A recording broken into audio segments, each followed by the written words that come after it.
El Papa Francisco trabaja sin descanso en su empeño de revitalizar y modernizar la Iglesia Católica. Pero ¿qué significa esto para los católicos de América Latina? ¿Qué significa para la jerarquía, para el clero y para los que van a misa cada domingo? Bienvenidos a Claves, y esta es una coproducción de la televisión alemana Deutsche Welle y el canal de televisión de Guanajuato TV4. Mi nombre es Gonzalo Ernesto Cáceres y en la moderación me acompaña hoy María Covadonga Arango de TV4. Muchas gracias, Gonzalo. Bienvenido seas, bienvenido a nuestro país, sobre todo al centro de la República Mexicana, nuestro estado de Guanajuato. Y está con nosotros, está el padre Luis Alberto Navarro Franco, le damos la más cordial bienvenida. Él es párroco de Cerrito de Jerez, encargado de la dimensión de radio, televisión e internet de la Diócesis de León. Bienvenido. Muchísimas gracias, muy contento de estar aquí con ustedes en el programa. Gracias a usted. También nos acompaña el padre Julio Alejandro Fuentes, él es encargado de los estudios en el Seminario Menor y director espiritual del Seminario Menor Diocesano. Bienvenido. Muchísimas gracias, también agradezco bastante la oportunidad que se me da de compartir con ustedes esta mesa de diálogo. Nos acompaña también el licenciado Alberto Diosdado, él es maestro en educación. Maestro Diosdado, bienvenido. Muy buen día, muchas gracias por la invitación. Gracias a usted por acompañarnos. Y la parte joven, el arquitecto Víctor León, presidente nacional del Movimiento Testimonio y Esperanza. Arquitecto, bienvenido. Muchas gracias. Gracias por la invitación. Gracias. ¿Cómo se vive junto al Cerro del Cubilete, símbolo del catolicismo aquí en México, la actividad reformadora del Papa? ¿Qué dicen los seminaristas? ¿Cómo es el diálogo con ellos? ¿Cómo se conversa esta nueva realidad de cara a América Latina? El pontificado del Papa Francisco está siendo un pontificado que rompe paradigmas y nos presenta nuevos paradigmas, paradigmas novedosos, pero muy vinculados a una fuerte espiritualidad, vinculados netamente al Evangelio.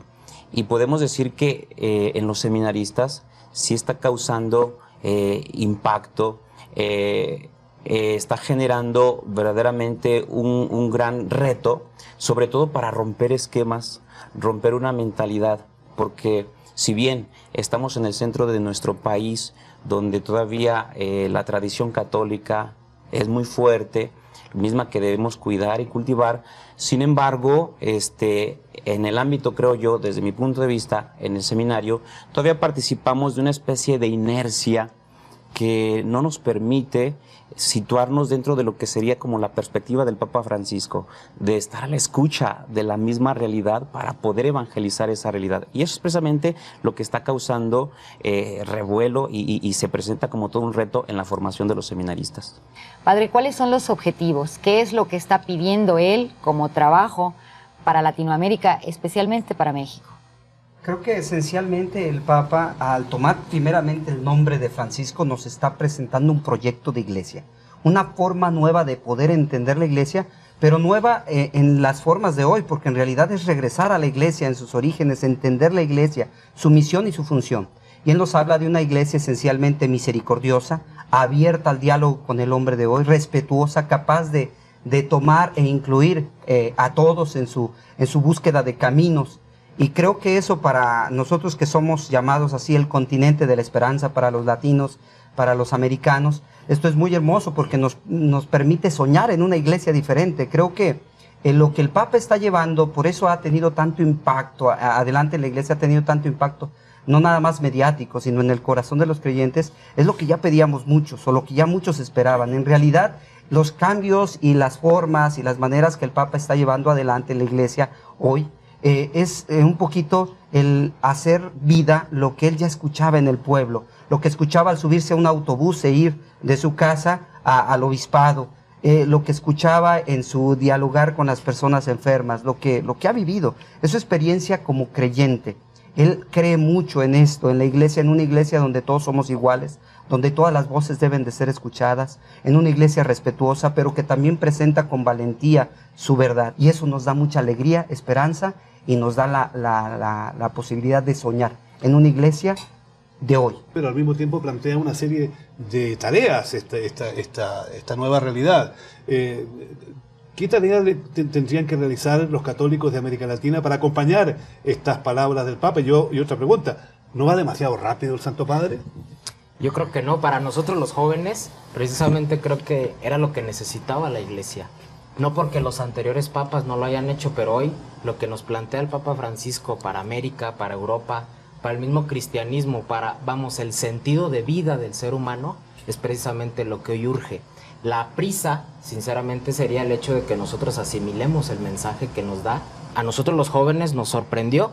En Brasil, la Jornada Mundial de la Juventud, al año 2013, nos habló muy contundentemente, nos hablaba de no licuar la fe. Conceptos que a lo mejor en el común cotidiano del día, pues sinceramente el Papa los adopta y nos los hace ver, nos los plantea con una necesaria tarea. Y ahí están las tareas, no licuar la fe. Nos habla también de un sentido propio de la evangelización.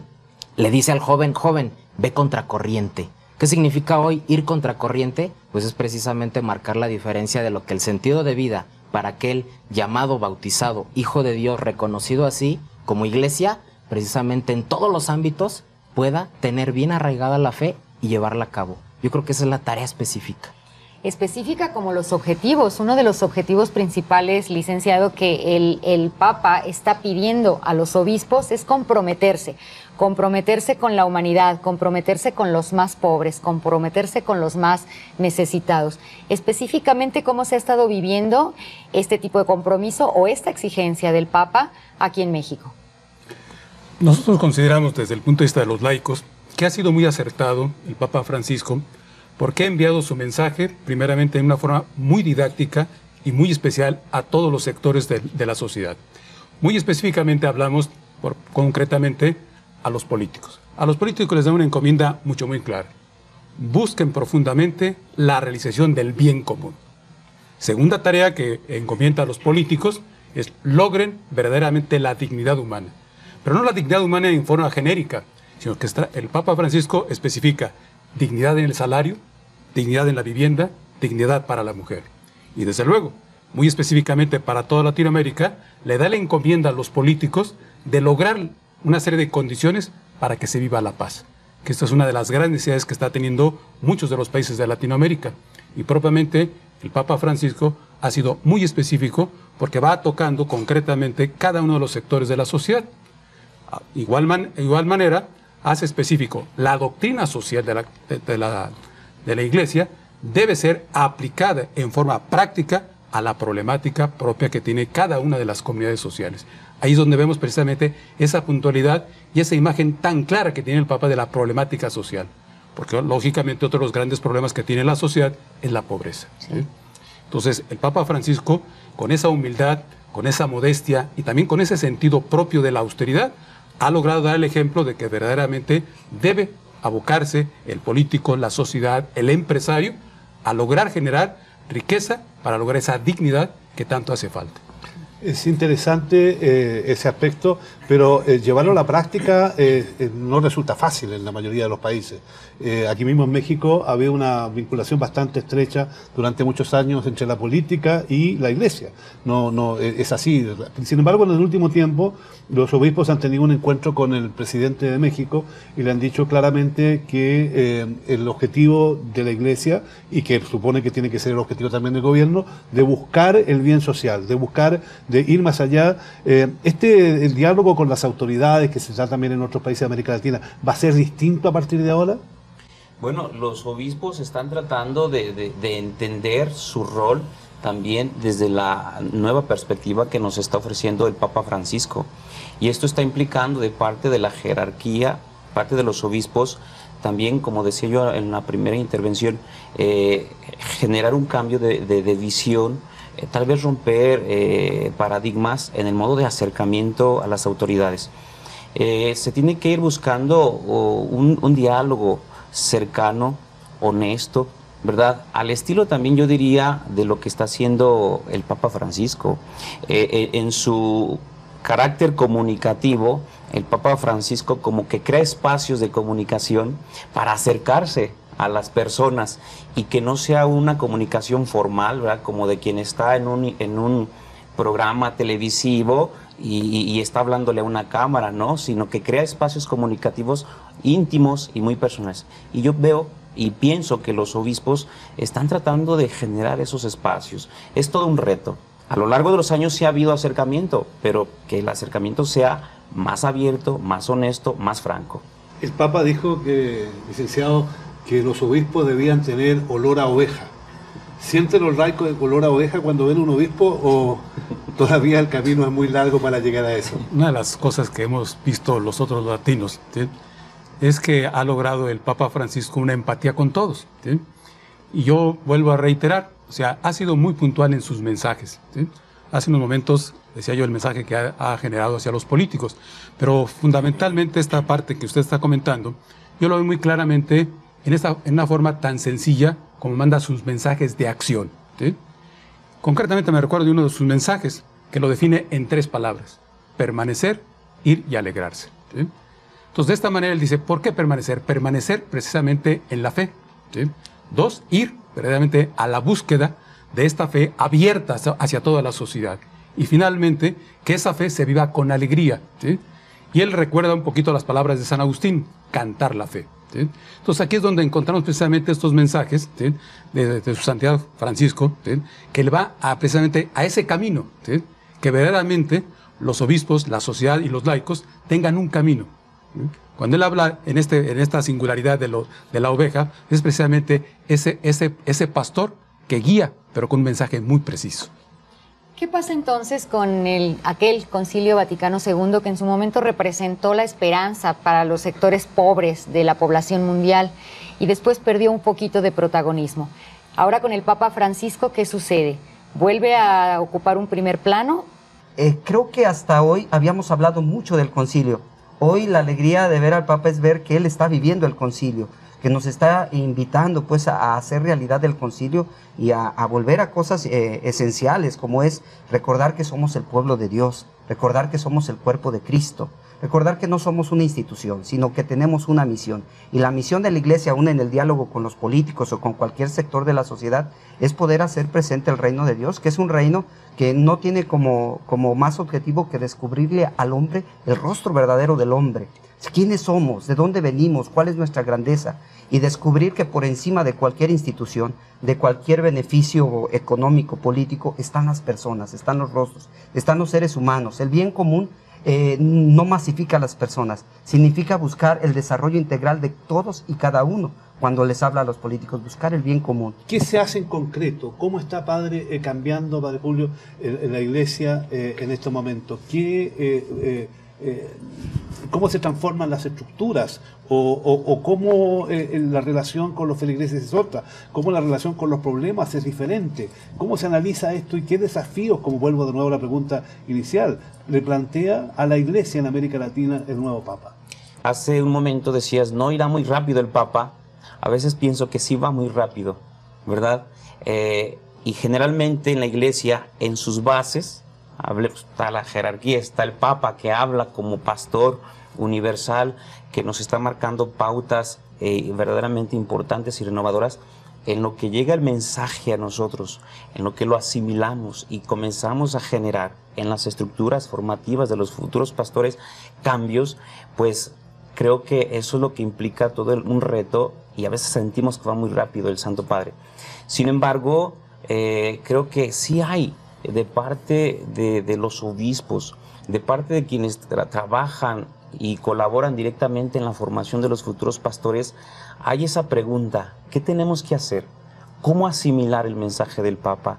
Y cómo transformarlo en estructuras de formación con esas características tan hermosas y elocuentes, tan personalistas que nos está comunicando el Papa Francisco. Yo estuve aquí en Guanajuato para la visita del anterior Papa, que fue un acontecimiento extraordinario aquí en este estado y en México en general.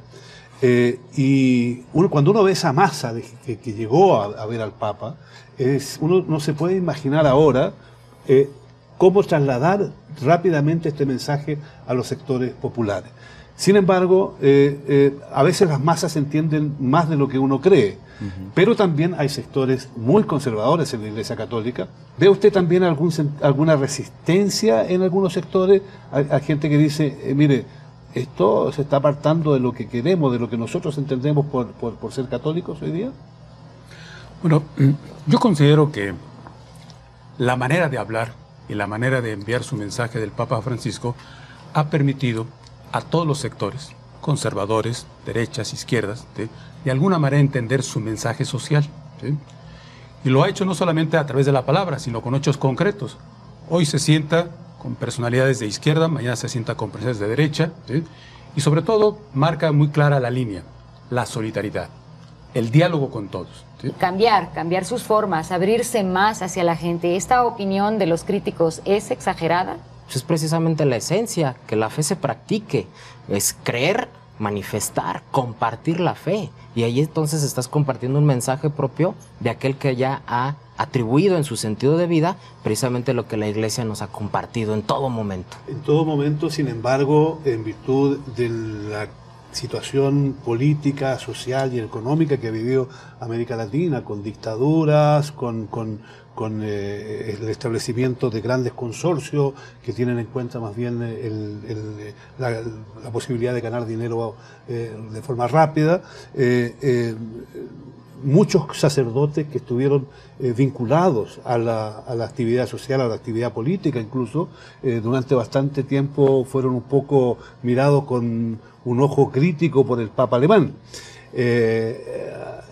¿Ha cambiado eso? ¿Se siente usted, por ejemplo, más libre para actuar en decisiones que conllevan asuntos políticos, de participar de una huelga, de participar de actividades contra la corrupción, la violencia, el autoritarismo y todo tipo de injusticias que conocemos hoy día en el mundo latinoamericano? Ajá. Yo tengo actualmente 10 años de ordenado, ¿verdad? Y yo creo que también eso me ha puesto un límite respecto a lo que ha sido, lo que fue en su momento, por ejemplo, toda una generación también de presbíteros, de sacerdotes que crecieron con una gran sensibilidad social. Pensemos toda la influencia positiva de lo que fue la teología de la liberación, ¿verdad? Que después el mismo Papa Ratzinger rehabilitó en varios de sus mensajes. El Papa Francisco, ahora que Gustavo Gutiérrez estuvo en el Vaticano, pues se habló mucho de esa noticia, ahora la rehabilitación en la Iglesia de lo que es la teología de la liberación. Pues sí, se vio así como que quienes tenían un compromiso social eran rojos, eran comunistas, socialistas, todo ese miedo que se generó, pues creo que... ¿Usted se siente libre de ese miedo? Sí, definitivamente. Creo que desde mi experiencia, desde mi punto de vista, me siento libre para precisamente ir y participar más de lo social, de esas preocupaciones cotidianas que tiene la sociedad. Sin embargo, creo que sobre mí todavía pesa una estructura formativa. Claro. Y en ese sentido tengo que dar ese paso para poder, escuchando al Papa Francisco, viendo sus mensajes, viendo su imagen, sobre todo decías, no, más que la palabra es la imagen, lo que está generando, lo que nos proyecta el Papa Francisco es dejarme como transformar también por su inspiración, ¿no? El padre dice que su formación de repente lo sigue teniendo amarrado, y es verdad, la formación que recibieron de hace muchísimos años es muy diferente a lo que el Papa está exigiendo en este momento para la Iglesia Católica en todo el mundo, pero específicamente en Latinoamérica. Estos retos, a pesar de la formación, ¿estamos por adoptarlos o tenemos que adoptarlos? Sí, creo que al final el Papa nos está liberando. Yo creo que el hecho mismo de que Benedicto haya renunciado y ha dado posibilidad de darnos cuenta de que en la Iglesia se tiene cierta libertad, claro, porque el Papa parecía que no tenía ese derecho. Entonces él toma la decisión valiente de renunciar, y creo que gracias a esa renuncia valiente podemos tener este Papa. Yo creo que nos empieza a dar la posibilidad a todos, laicos y sacerdotes, porque aquí la cuestión de los esquemas sigue siendo para todos en la Iglesia. ¿Por qué? Porque también hubo muchos laicos comprometidos con esto y también fueron muy limitados. O sea, no nada más eran sacerdotes, aunque sí eran muchos sacerdotes. Les debemos mucho a ellos. Creo que estamos iniciando a valorar mucho del trabajo de compromiso social. Y creo que lo que nos ha convencido de estos sacerdotes fue su testimonio de vida, su verdadero compromiso. Ahora lo estamos viendo en el Papa. O sea, es decir, realmente árbol bueno no puede dar frutos malos. Y entonces realmente estamos viendo con todos los peligros de doctrina que se trataron de defender, porque sabemos que en realidad muchas de las cuestiones que se criticaron o se detuvieron por parte de la iglesia fue más cuestión de doctrina más que de convicciones. O sea, no es que la iglesia no quería ir del lado de los pobres, no es que la iglesia no quería trabajar, sino como que el problema o el miedo era por la cuestión de la doctrina. Y yo creo que ahora el Papa nos ha enseñado que por encima de la doctrina está la persona, está la experiencia de fe, que la experiencia de fe no es un contenido, es un encuentro con Cristo. Y eso nos hace encontrarnos con el hermano, porque quien dice que ama a Dios al que no ve y no ama a su hermano, es un mentiroso, así lo dice la Sagrada Escritura. Y eso nos está dando mucha libertad a los sacerdotes de ser creativos, de romper esquemas, de buscar muchas maneras, ¿no? Yo personalmente les puedo decir, yo crecí en una iglesia en la que como sacerdote traer barba era una desventaja. Siempre me vi un poco relegado, el padre Julio fue mi contemporáneo, siempre me vi un poco relegado porque a mí siempre me ha gustado traer barba, desde joven, desde niño me veía con barba, yo no sé por qué no me fui de franciscano, pero de cosas tan absurdas, eras en el seminario casi te podían correr por traer barba, o sea, decías, oye, no están midiendo si soy un hombre de espiritualidad, si soy un hombre de Dios, si soy un hombre comprometido con la iglesia, si trato de aprovechar el tiempo de estudio, no, me están queriendo correr simplemente por el hecho de que no me quito los pelos que tengo en la cara, ¿verdad? Pero eso cambia, padre, ¿está cambiando o ya cambió? Sí, está cambiando mucho, creo que lo hemos vivido, yo mismo se lo expreso, ya al final don José Guadalupe tuvo el detalle de preguntarme directamente, bueno, ¿y tú por qué traes barba? O sea, de tratar de entender el por qué para era difícil. Ahora, a mí me llama la atención, esto ya lo vivía el Papa, pues como arzobispo, cardenal, porque yo veo que los sacerdotes más afines a él, muchos de ellos traen barba. Digo, bueno, mira, ahí no había el problema, no había así. Y bueno, sería porque también los jesuitas, muchos de ellos traen barba, ¿no? Entonces yo creo que esto está indicando una nueva manera, te da más libertades, porque lo que decía el padre, si desde el hecho de que te estás formando y te dicen no puedes traer jeans, no puedes traer esto. En nuestro tiempo no podíamos tener una computadora en el cuarto, no podíamos tener teléfono celular. Hoy vemos a los seminaristas con todas estas posibilidades. Se les está dando la oportunidad de que aprendan a utilizar responsablemente todos estos bienes, cosa que a nosotros nos decían, no puedes tener tu computadora en cuarto, aquí puras computadoras para todos, no puedes tener un teléfono celular, no puedes... Entonces, esto para nosotros también como sacerdotes es un motivo de mucha esperanza. Es muy interesante, pero también hay que reconocer, ya lo decía de alguna manera el licenciado Alberto, que el Papa no solo invita a tener una relación con lo social mucho más intensa y por lo tanto con lo político, para que estamos con cuentos. O sea, esa es la historia en definitiva, porque es la política la que en definitiva decide.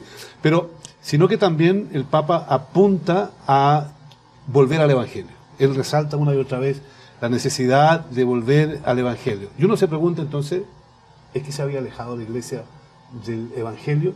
¿Cómo puede recuperar ese camino? ¿Cómo pueden regresar a él de una forma verdadera? El cristianismo no ha fracasado, simplemente no se ha experimentado. Y creo que eso nos falta, experimentar el verdadero cristianismo en esencia de lo que es la iglesia. Porque es una iglesia de arropar, una iglesia de buscar, no es una iglesia de confrontación, es una iglesia de encuentro. Y el mismo Papa nos hablaba de los caminos para la paz. Hoy en día, una situación en Latinoamérica, en el mundo, en México, reconciliación. Pero tiene que ver y se basa en el diálogo. Diálogo, reconciliación y después el perdón. Y después eso nos va a conducir directamente. Entonces, creo que el enfoque sí debe estar planteado precisamente en que la Iglesia nos está mostrando a través del Papa Francisco nuevas posibilidades. La alegría del Evangelio, la exhortación apostólica, precisamente retoma que el cómo hemos de evangelizar. Sí se ha perdido, yo creo que sí se perdió en ciertamente, pero porque a fin de cuentas no se ha experimentado el total, ¿no? Del renunciar a cosas. Siendo muy joven, me tocó llegar un día, por esa casualidad de la vida, a Sri Lanka. Y estar allí, en un mundo distinto al nuestro, asistir un día domingo a una misa, y el padre que la ofreció, simplemente colocó un mantel en el suelo. Y a partir de ahí se hizo la misa. Fue para mí algo realmente espectacular, distinto, diferente a lo que había vivido siempre. ¿Qué significa esto? Esto que yo viví hace unos 30 años atrás en Sri Lanka, este compromiso con el Evangelio y con la gente, es algo que puede pasar a ser algo mucho más natural en nuestra América Latina en el futuro?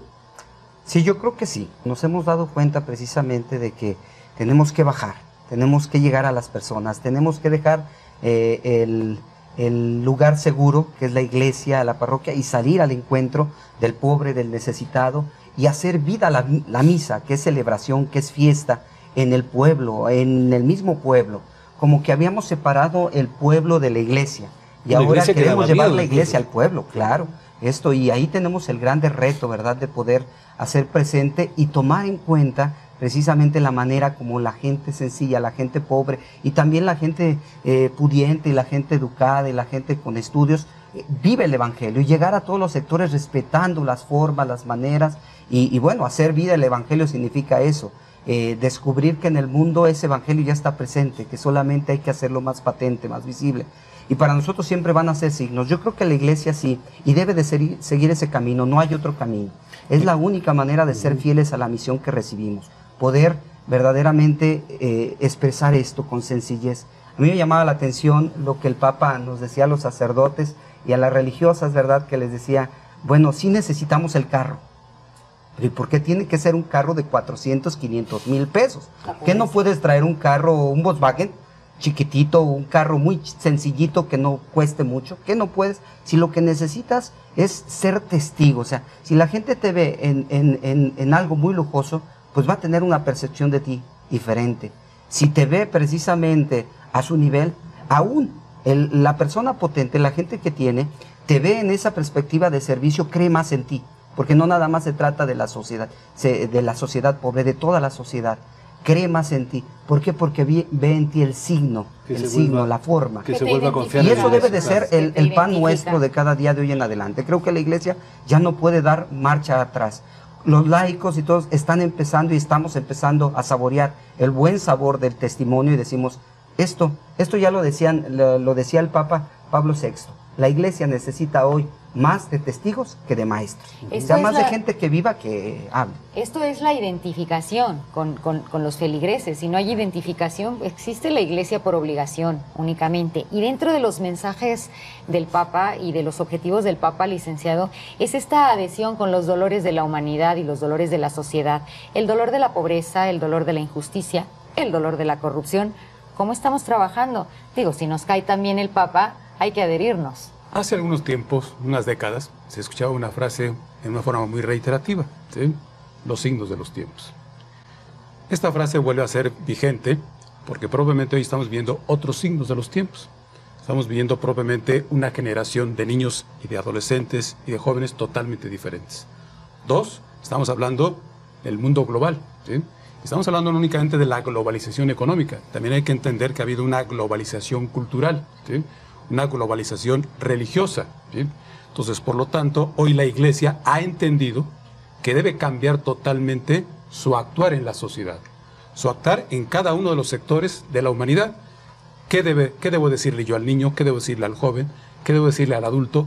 ¿Qué debo decirle al divorciado? ¿Qué debo decirle a la problemática de la diversidad? ¿Sí? Y esto es algo muy significativo que hemos encontrado en el Papa Francisco. Está entendiendo cada uno de los sectores sociales, ¿sí? Y está entendiendo estos nuevos signos de los tiempos. Y al mismo tiempo, desgraciadamente tengo que tocar un tema que no es muy agradable, ser bastante duro con quienes se desvían del camino. En el caso de México tenemos una situación bastante grave en relación con abusos con menores, también en otros lugares. ¿Cómo ha repercutido en la Iglesia esta situación, padre? ¿Y cómo salir de ella definitivamente? Sí, ha sido un golpe muy duro, definitivamente, que ha causado mucha tristeza. Pensemos ya al Papa Benedicto, el Papa Francisco lo ha repetido diversas ocasiones, el dolor que le causa saber de sacerdotes que han abusado, ¿verdad?, de niños, de adolescentes, en fin. Y para nosotros también es muy triste, porque vemos la grandeza y la belleza de nuestro ministerio, del ministerio que se nos ha confiado, y al mismo tiempo lo terrible de la traición a Jesús en primer lugar, por la grandeza del ministerio que puso en nuestras manos, y también pensar en lo que ha significado de todos estos abusos respecto a la Iglesia, ha significado una pérdida de la confianza. Y eso es lo más valioso que nosotros debemos considerar como para recuperar. Porque, bueno, ha habido toda una campaña, incluso mediática, que se ha aprovechado, ¿verdad?, para descalificar a la Iglesia en base a acontecimientos reales, trágicos, que no debían suceder. Y sin embargo, digo, se ha perdido en gran parte de la sociedad la desconfianza en el presbítero. Han habido ocasiones y compañeros sacerdotes, amigos sacerdotes, han comentado, a veces los papás, así como que, oye, ya no dejes que sea monaguillo tu niño, porque está expuesto, en fin. Todo lo que se ha generado respecto a la pérdida de la confianza, creo que ese trabajo tenemos que comenzar a recuperar esa confianza en base a todos estos signos que hemos estado comentando, ¿no?, que nos presenta el Papa Francisco. El sacerdote, creo, en América Latina debe recuperar la frescura también de las relaciones interpersonales. Se dice que parte del carácter americano, latinoamericano específicamente, es de la cercanía, ¿verdad? Y el sacerdote tendría que recuperar esta capacidad de la cercanía a su pueblo, ¿verdad? Desde un punto de vista de la responsabilidad. Yo hace tiempo que tengo una pregunta, que voy a tratar de que me la respondan ahora, primera vez que la formulo, y es que es esperanzador que la Iglesia haya iniciado este camino, entre otras cosas porque cuando eligieron al Papa Francisco, fueron la inmensa mayoría de los cardenales, es decir, y que lo conocían muy bien de antes, o sea, él ha sido siempre así, lo conocían, sabían lo que eligieron, y por lo tanto quiere decir que esta reforma está apoyada por todos los cardenales o por la inmensa mayoría de los cardenales y por lo tanto tiene futuro. ¿Sabían lo que elegían entonces los cardenales cuando lo nominaron papa? Ya desde el anterior conclave él había estado entre los que habían sido votados, ¿verdad? No sabemos las cantidades, pero él había estado entre los que habían sido votados. Y yo creo que sí, ya las voces eran claras, se buscaba un papado que fuera diferente al interno de la Iglesia, en todos los ambientes, y los mismos cardenales que estaban muy conscientes de la personalidad, la historia y las maneras del Papa Francisco, decidieron, porque sabían que no se podía ya detener este proceso, que era algo indispensable, era necesario. Necesitaban un hombre que viniera de otro lado, con otra mirada de la Iglesia joven latinoamericana, de la Iglesia de los procesos, de la Iglesia de la teología de la liberación, o sea, de esta Iglesia que muchas veces había sido como menospreciada y puesta en la esquina, pero que también les admiraba tanto y les ayudaba tanto y les daba tanta alegría a la Iglesia europea, hablando directamente. Entonces los cardenales al llamar al Papa Francisco estaban esperando esto, y yo creo que para ellos fue motivo de alegría el mismo hecho de que el Papa Francisco inmediatamente tomara un nombre totalmente impensable hasta ese momento como Papa, Francisco. Francisco, o sea, para todos fue así como que, ¿qué pasó aquí? ¿Sí? ¿Qué pasó aquí, no? O sea, estamos hablando primero de un laico que se resistió por mucho tiempo a ser clérigo, porque lo hizo ya hasta el final, se hizo diácono, pero porque solamente los diáconos podían predicar la palabra. Entonces él lo hace en miras de su oficio, pero él siempre quiso ser pequeño, sencillo, servir a la Iglesia sin títulos, sin elevaciones. Y yo creo que esto sí nos da la posibilidad de lo que dices, y creo que es una verdad, tiene el apoyo de la gran mayoría de la Iglesia, en todos los ambientes, de los laicos, de los sacerdotes, de los obispos, de los cardenales. Y esto va a ser muy importante, porque lo vemos en las reformas que está haciendo, las reformas duras, las reformas difíciles, y el compromiso que está teniendo, ¿verdad?, en cambiar estructuras, cambiar formas, que haya llamado al Consejo para manejar toda la cuestión de la economía del Vaticano, laicos, y no nada más porque diga son especialistas. Claro, necesitamos gente especialista, pero al final laicos, o sea, decir, necesitamos una mirada diferente, pero también una mirada que lleve a la confianza, a la transparencia. Y en ese aspecto yo creo que ha sido una reforma de las menos importantes para mí, pero que da mucho al mundo, porque suena mucho. Es una reforma que dice, el Papa sobre todo está buscando esto, transparencia, que las cosas se ventilen y se hagan con honestidad. Y la estamos obteniendo, porque la estamos obteniendo. Sí. ¿No? Pues es importante todos los cambios que la Iglesia Católica está realizando en el mundo, sobre todo en Latinoamérica. Pero ¿cuáles son los más urgentes? ¿En qué es más urgente trabajar, además de la credibilidad que citaba el padre? Desde la perspectiva joven, creo que es mucho el sentido de vida del joven, puesto que hoy abiertamente la Iglesia nos ha llamado a un camino de asumir la nueva evangelización que en el documento de Aparecida se retomó totalmente, y el Papa Benedicto XVI nos hablaba a los jóvenes también, atendiendo todos los aspectos. Un reconocimiento a derechos humanos, no otorgamiento. O sea, los derechos son humanos y se reconocen, no es que se me atribuyan más, menos.